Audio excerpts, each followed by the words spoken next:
In a point, a critic released on Monday, Bosnian lead advocate Nelson Chamisa has sharply criticized President Mnangagwa's performance during his initial 100 days in office. Chamisa's recent remarks underscore what he perceives as a stark failure by Mnangagwa to live up to his campaign promises and effectively address the nation's pressing issues. Sanapina Mashukantagwa advocate Nelson Chamisa wakati on the nomusi Monday criticize the regime kuti subscribe like turn on the bell icon.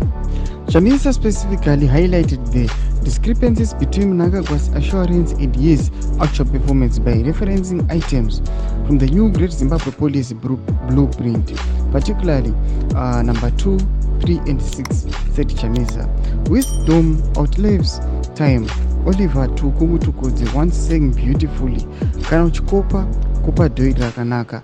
Check out numbers 2, 3 and 6, especially number 6 from the new Great Zimbabwe Policy Blueprint. Anobva auya achiposta those ideas ari kuyakandala number 2, number 3, number 6 ari kuyataura achiti aiwa kana uchikopa kupa doi rakanaka. Noda kuti aiwa vakomana vanoti zvinhu zvavanokambena vachitaura zvinhu zvavanoexecuta zvinhu zvakasiyana.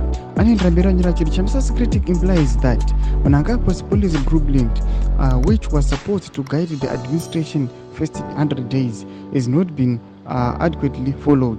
The new Great Zimbabwe Policy Blueprint was envisioned as a comprehensive plan to address various national challenges, but Chamisa argues that its execution has been lacking.